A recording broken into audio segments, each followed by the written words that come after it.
오늘도 여전했던 올림머리에 남색 재킷 차림으로 법원을 출석했습니다.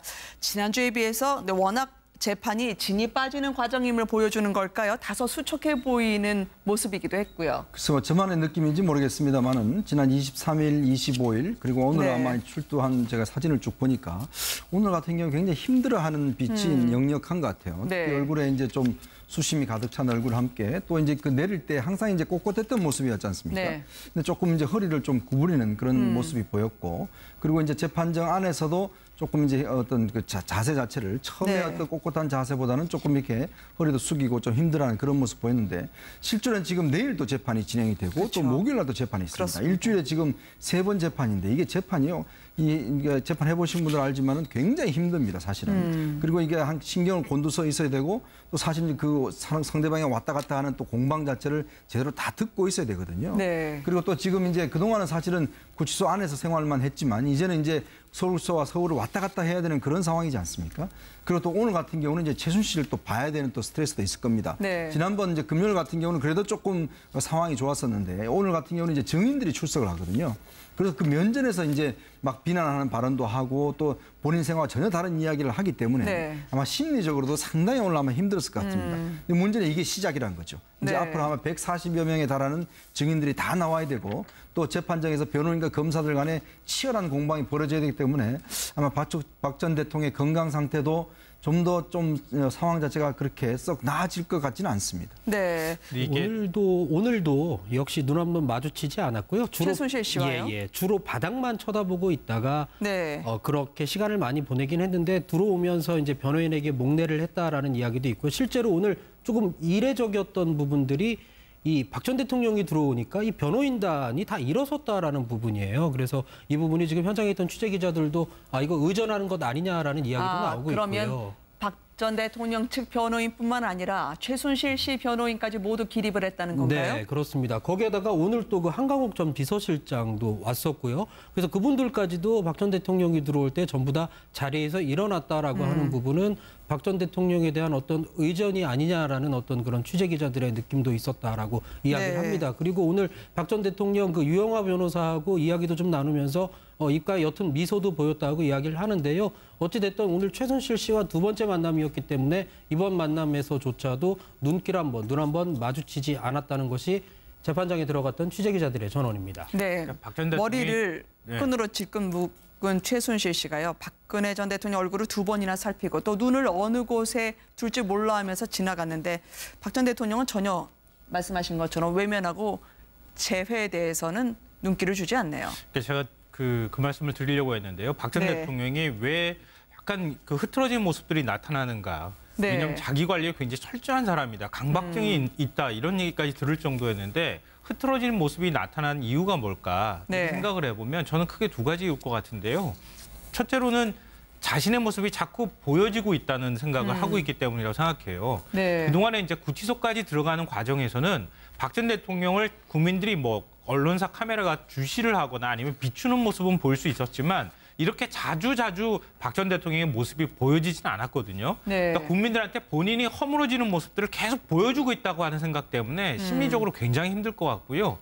지금 사실 재판이 이제 시작되는 거거든요. 이번에 이제 3번째 재판이 나왔는데 이재용 부회장 같은 경우에는 아침에 시작해서 새벽 1시까지 재판이 가는데 박 전 대통령은 한 3시간 하고 5시간 남짓하고 이 정도였기 때문에 체력적으로 아직 힘들 정도까지는 아니거든요. 그렇지만 이렇게 심리적으로 무너짐과 동시에 같이 굉장히 힘들어하는 모습들이 나타나고 있는 거 아닐까 생각이 되고요. 또 하나는 이제 재판정에 갔을 때 그동안에 박 전 대통령은 철저하게 본인 스스로가 나는 무죄라는 인식을 갖고 있었는데 지금 재판 과정에서 자꾸 주변 참모들이나 이런 사람들이 박 전 대통령이 유죄일 가능성이 높다고 하는 얘기들을 계속 진술이나 이런 것들이 공개되고 있잖아요. 본인이 그걸 직접 확인하고 있는 과정이거든요. 박 전 대통령이 그러면서 손가락을 흔들면서 아니라고 생각한다거나 이런 식의 어떤 표현들을 했다고 하는데 그런 것처럼 내 주변에서 나를 철저하게 따랐다고 생각했던 사람들이 결국은 나의 지시로 인해서 이 모든 것들이 벌어지고 있다고 증언을 하거나 했다는 사실을 직접 확인하면서 굉장히 심리적으로 고통을 받고 있지 않을까. 아마 그런 점 때문에 재판을 받기가 굉장히 힘들어하는 모습들이 나타나지 않을까 싶습니다. 그동안 추후에 말하겠다, 나중에 말씀드리겠다라고 하면서 언급을 자제했던 박 전 대통령입니다. 그러나 복화술이라고 해야 되나요? 입을 보면 혼잣말로 모두 엉터리라고 특히 안전범 전 수석 재판의 증언 녹취에 대해서 반감을 드러냈다고 하는데요. 오늘 나온 주진영 전 한화투자증권 대표 발언과 관련해서도 상당히 못마땅한 표정으로 정면을 바라보는 장면이 포착이 됐다고요. 예. 주진영 씨는 증인으로 오늘 아마 나가서 재판에 임했던 것 같은데요. 주진영 씨는 뭐 지난번 청문회에서도 보셨지만 굉장히 소신 있게 본인의 고집스러운 본인의 주관 있는 얘기들을 많이 했잖아요. 어찌됐든 박근혜 전 대통령 쪽에 뭐 유리하지 않은 얘기를 한 것 같고 물론 주진영 씨의 발언에서 보니까 박모 교수 KDI 출신의 박모 교수로부터 저 얘기를 지금 청와대의 지시라는 말을 전해 들었다라는 인용구를 전하기는 했는데 처음에는 아마 검사든 변호인이든 오가는 얘기들이 아마 대통령이 직접 지시냐라는 얘기를 유도하기 위해서 서로 이제 얘기를 유인을 했던 것 같은데 주진영 씨는 다시 정정을 하기를 청와대 지시 이렇게 표현을 했지만 어찌됐든 박근혜 전 대통령 입장에서 볼 때는 주진영 씨 같은 얘기가 본인에게 별로 그렇게 우호적이지 않다. 이런 점에서 상당히 좀 불만스러운 그래서 저런 못마땅한 표정을 지었다는 건데 제가 보기엔 형사재판이기 때문에 사실은 이 변호인과 박근혜 피고인, 박근혜 전 대통령이 어떤 재판 전략을 세우느냐 이게 참 중요할 것 같아요. 증인들은 말씀하셨지만 나와서 아마 상당수 박근혜 전 대통령에게 불리한 얘기들을 앞으로 일관할 텐데 그렇다면 인정할 건 인정하고 수용할 건 수용해서 형량을 줄이는 게 맞는 건지 아니면 국민이나 지지자들을 향해서 나는 어떤 형벌을 받더라도 상관없으니까 나는 떳떳하다라고 정치적인 입장을 계속 견지를 할 건지 그 대목에서 전략을 좀 세워야 되는 거 아닌가 저는 그런 생각이 듭니다. 이쯤 하면 듣는 시청자 여러분들께서는 화면에는 낯이 있긴 한데 주진영 전 한화투자증권 대표 어떤 사람인지 궁금해하실 것 같습니다. 지난해 12월 청문회 당시로 거슬러 올라갈까요? 워낙 거침없이 대답해서 그 답변 때문에 국회의원들보다 더 화제가 됐던 사람이었습니다. 함께 보시겠습니다. 그러니까 어째 결론은 임기는 다 마치고 나오셨다. 네. 맞죠? 맞습니까? 네라고 했습니다. 아니 그러니까 네라고 한 거는 있지만 임기는 다 마치고 퇴임하셨냐고요. 네. 예? 더불어민주당에 입당한 적이 있습니까? 안 했습니다. 한 적이 없습니까? 네. 제가 확인하기로는 더불어민주당에서 안 했습니다. 예? 입당 안 했다고요? 꼭 두 번 물으시는데. 그 입당한 취지 오늘 나왔던 이야기 중에 아예 어느 누구도 전 대통령이라고 주로 얘기했었었는데 피고 박근혜 씨라고 직격탄을 날린 사람이 바로 주진영 전 대표였습니다. 거침없는 증언으로 오늘 오전에 굉장히 그 재판정이 잠깐 시끄럽기까지 했다라고 이야기를 합니다. 그 재판정에 들어간 취재 기자가 뭐라고 얘기를 했냐면 박 전 대통령의 신년 기자간담회에서 한 발언이 있었습니다. 삼성물산과 제일모직 합병에 국민연금공단이 찬성한 것은 정책 판단으로 문제가 없다라고 박 전 대통령이 이야기를 했었거든요. 그 부분에 대해서 한마디로 정신 나간 주장이다라는 발언을 했습니다. 오늘 법정 안에서. 그래서 최순실 변호인까지 이 언성을 높여가면서 어떻게 전직 대통령의 발언을 저런 식으로 이야기를 할 수 있냐라고 소란스럽기도 했었고요.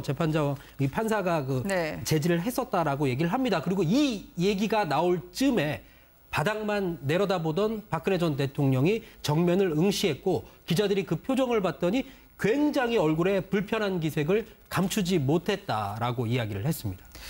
거기서 물러서질 않더라고요. 잠시 뒤에 박근혜 전 대통령 측 변호인이 어떻게 공박에 나섰는지 전해드리겠습니다만 이 기세를 몰아서요. 주진영 전 대표가 박 전 대통령 측 변호사에 대해서도 발음을 좀 똑바로 해달라 이런 증인은 변호인들이 많이 만나보지 못했을 것 같아요.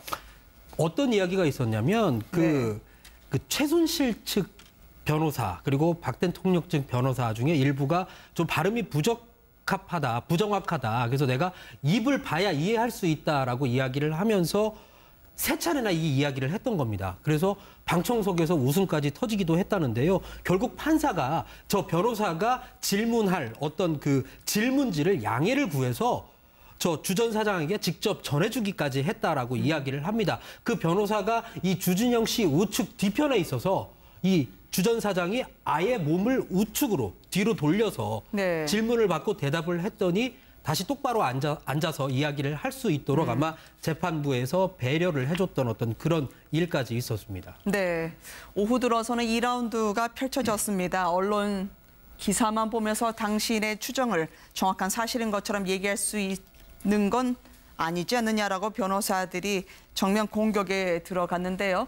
박 전 대통령 측, 지금 앞으로 이 같은 증인으로부터 수모를 당하는 일이 적지 않을 것 같아요. 지금 민사소송까지 제기됐다고 하지 않습니까? 그렇습니다. 지금 뭐 국민들 그 민사소송이 제기돼서 이게 아마 또 대리를 이제 노무현 전 대통령의 사위인 곽상은 변호사가 지금 네. 대리를 한다고 하죠. 그러니까 국민들로부터 이제 어떤 피해에 대한 이제 보상 차원인데 아마 박 전 대통령은 이제 이게 아마 시작일 것 같아요. 네. 지금 뭐 일단 재판정에 나오면 특히 이제 본인이 그동안 같이 옆에 있었던 측근들 네. 정호성 전 비서관이라든지 또 안종범 수석이라든지 특히 또 뭐 김종덕 장관, 뭐 김종 차관이라든지 이런 사람들이 나와서 이제 본인의 진술을 갖다가 할 경우에 저는 상당히 감정의 동요가 있을 것 같습니다. 왜냐하면 특히 이제 이 사람들이 보면 그동안 박 전 대통령으로부터 김종 차관 같은 경우는 아니 불러서 갔더니만 왜 정유라에 대해서 꼭 이야기를 했다라고 얘기하지 않습니까? 네. 근데 그 박 전 대통령은 자기는 정유라에 대해서 전혀 몰랐다라고 이야기를 하고 있는 거죠. 전혀 상반된 지금 어떤 진술이 있는 것이거든요. 그러면서 볼 때는 특히 이제 안종범 수석이나 정호성 비서관 나올 때는 아마 특히 공방이 굉장히 치열할 거고 특히 아마 네. 두 사람들도 굉장히 부담스러울 겁니다. 왜냐하면 그동안 대통령을 모셨던 사람인데 여기서 예를 들어서 본인이 진술한 게 있지 않습니까? 그걸 뒤집을 수는 없기 때문에 아마 지금 오늘의 어떤 재판은 이 앞으로의 재판에 알린데 정말 어떤 전조 성격 같은 그런 성격의 오늘 재판이었습니다.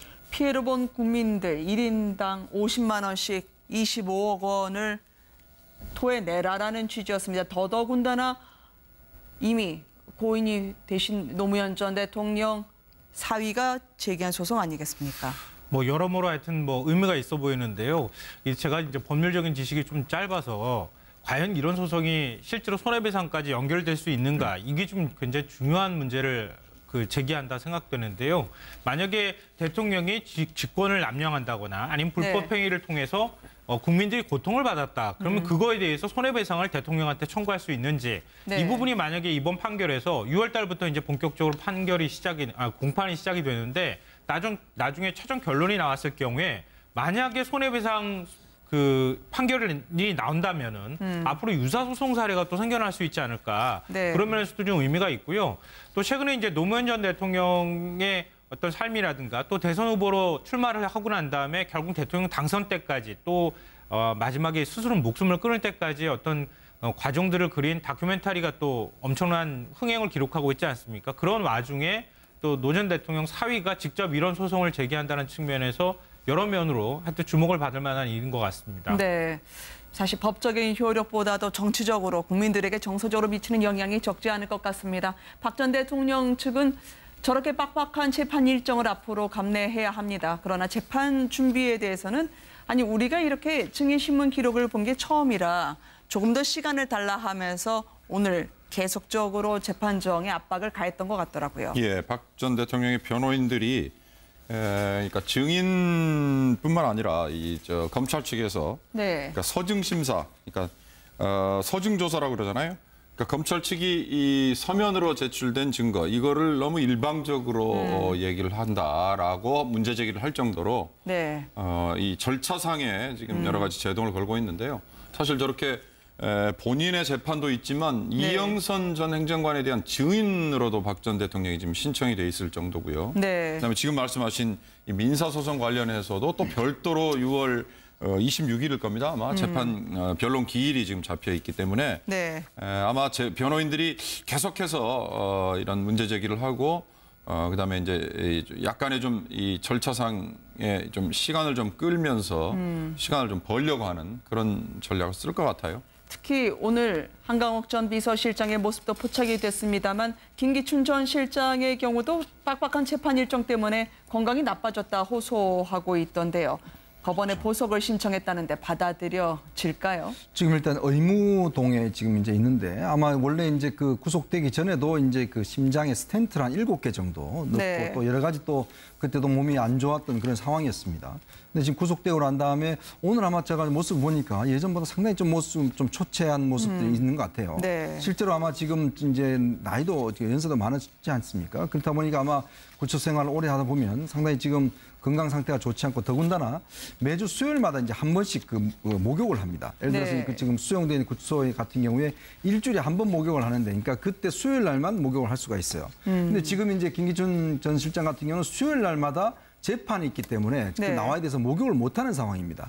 그러니까 이 온수 공급 자체가 이제 여름 말고는 안 되는데 딱 그때만 되는 것이거든요. 그래서 이제 본인이 그런 거 어려움을 토로했다고 하면서 벌써 4주째 본인이 샤워를 못했다고 하죠. 그래서 지금 재판 어떤 그런 상황 자체가 구치소 생활 자체가 굉장히 힘들고 더군다나 지금 이 건강 상태가 좋지 않기 때문에 지금 재판 상태를 어떻게 할 수 없다라고 이제 지금 보수 신청을 했는데 네. 예전에 다른 저 사람들 같은 경우는 보수 신청이 다 기각이 됐습니다. 그렇지만 이제 지금 아마 그 김기춘 전 실장 같은 경우는 건강 상태 나이도 많고 또 건강 상태가 네. 실제로 좀 좋지 않는 모습이기 때문에 오늘 재판정에 출석하는 모습을 보니까 진짜 그러네요. 네, 법정에서도 지금 앉아있지 못해서 좀 누워있는 형태로 해서 좀 재판을 받았다고 그래요. 네. 그런 것으로 보면 일단 뭐 의사가 진단해 보겠지만 일단 아마 그 상황을 보고 아마 보석 여부는 좀 결정이 될 것 같습니다. 김기춘 전 실장의 이 모습에 대해서는 불과 1년 전만 해도 아무도 예상을 못하지 않았겠습니까? 그렇죠. 왕 실장이라고 불릴 만큼 네. 박근혜 전 대통령 다음으로 엄청난 권력을 휘둘렀던 당사자이기도 한데 결국 이제 구치소에 구속된 처지가 되고 난 다음부터 저렇게 이제 굉장히 심리적으로 또 육체적으로 힘든 모습들을 보이고 있는데요. 결국 이제 뭐 정확한 의학적인 진단이 있어야 보석 네. 청구가 받아들여지지 않겠습니까? 그러니까 지금 이제 변호인 측에서 얘기하는 것처럼 목욕을 못해서 좀 생활이 힘들다 이렇게 얘기하는 것은 네. 그동안 지금 이제 구치소 생활이 그만큼 힘든다고 하는 어떤 비유적 표현일 것 같고요. 목욕을 못해서 힘들기 때문에 보석 청구를 받아들여야 되겠다고 하는 논리로 갈 수는 없을 것 같고 결국 이제 지금 얘기 나왔던 것처럼 심장병이 좀 악화가 돼서 결국 또 팔순이라고나 하는 나이까지 지금 있기 때문에 그런 면에서 구치소 생활을 과연 견딜 수 있는가 없는가 네. 이걸 좀 판단을 해서 병원 치료를 받으면서 재판을 받는 상황이 더 적절한지 아닌지는 아마 재판부가 좀 판단을 할 것으로 보입니다. 네.